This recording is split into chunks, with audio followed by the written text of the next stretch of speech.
it's Mikexingchen. The figure of Jesus Christ is undeniably a spiritual and cultural character of significant importance in human history. And for many of us, it remains a mystery how much of what we are taught about the Son of God is true to the original figure that lived over 2,000 years ago. Over the centuries that passed, and even in the modern times, there are those who believe that the Jesus Christ we know now is not who he was in reality, but is instead only a version of him that was institutionally adapted by the church to fit his ideals. Stories of him, his abilities, and the qualities which were up to the premise established by the church were kept, while those that didn't were allegedly deemed fraudulent, were inaccurate, and were heavily discredited. Though the Bible had been canonized more than a millennium ago, many apocryphal stories have managed to survive and endure even up to now. More recently, a newly deciphered Egyptian text, which dates back almost 1,200 years ago, details a part of the crucifixion story of Jesus Christ with apocryphal plot twists, some of which have never been heard of before. The story goes back to March of 2013 when reports flooded the headlines about a 1,200-year-old Egyptian text that tells the story of the life and the crucifixion of Jesus,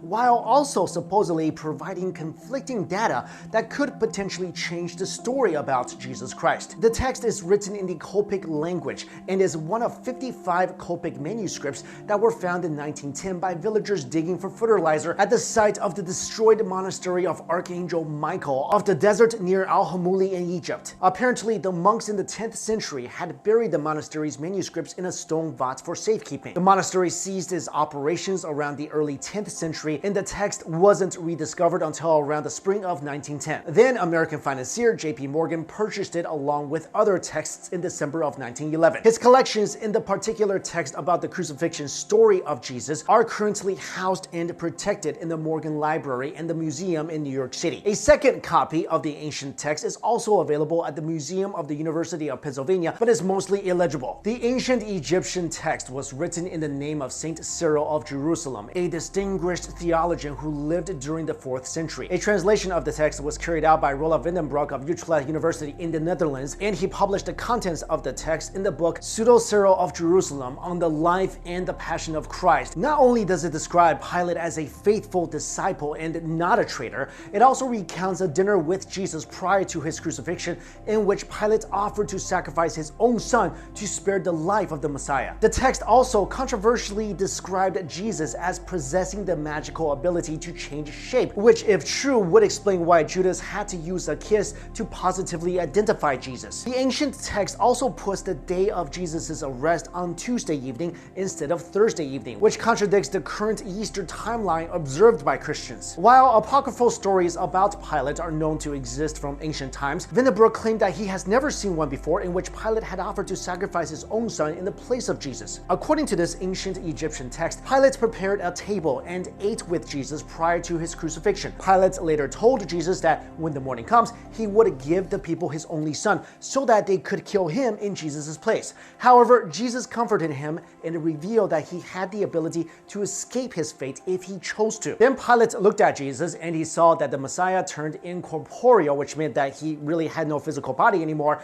and did not see him for a long time. The text also mentioned that Pilate and his wife both had visions that night that show an eagle, which is a representation of Jesus being killed. According to Vindenbroek, this sympathetic portrayal of Pilate in this ancient text is unsurprising, since Pilate is regarded as a saint in the Coptic as well as Ethiopian churches. Now let's talk about Judas's kiss. In the Bible, the apostle Judas betrayed Jesus in exchange for money and used a kiss to identify him, leading to the Messiah's arrest. While the text did not refute the apostle's betrayal, this apocryphal tale did explain why Judas had to use a kiss to identify Jesus. And the reason was, according to this text, Jesus was allegedly a shapeshifter. Again, according to the text, arresting Jesus was not that simple since he did not have a single shape and his appearance changes. Sometimes he is ruddy, sometimes he is white, sometimes he is red, sometimes he is wheat-colored, sometimes he is a youth, and sometimes an old man. This conundrum led Judas to suggest using a kiss as means to positively identify him. Had he simply given the arresters a description of Jesus' appearance,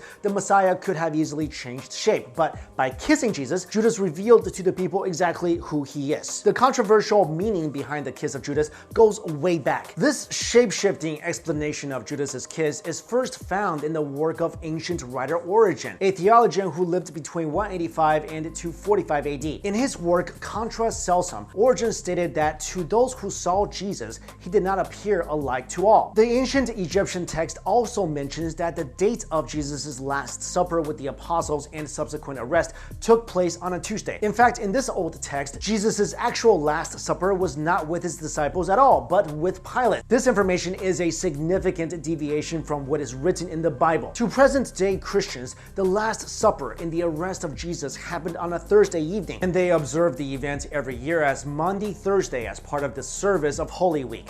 However, the way the Egyptian text relates the story of Jesus' arrest to have taken place on a Tuesday evening makes it seem as if what was written in the Bible about him getting arrested on Thursday evening did not actually exist. So with all these controversial and supposedly earth-shattering information about Jesus Christ, one very important question comes to mind.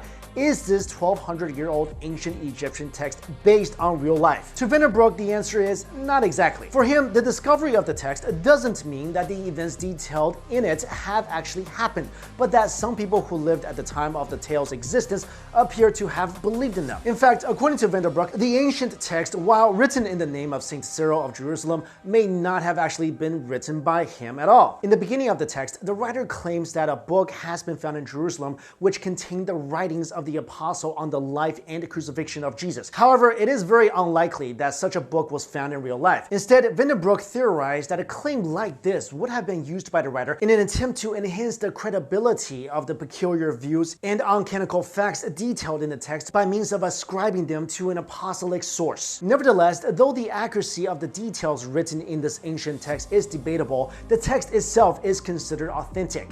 This meant that 1,200 years ago in Egypt, at a time in which the Bible had already become canonized, many still read and believed in various apocryphal stories to the point that books about them remained popular among Egyptian Christians, especially among monks. And I'm just thinking here, and please no offense to anybody, but if Jesus had the ability to walk on water, cure the sick, turn water into wine, then maybe, I don't know, shape-shifting is not that big a deal. Anyway, I just thought this story was incredibly interesting and want to bring it out to you guys on this channel. Let me know what you guys think. Do you believe what's written in this text is true? Do you believe that Jesus had the ability to shapeshift? Alright guys, thank you all so much for watching this video. I'll see you later.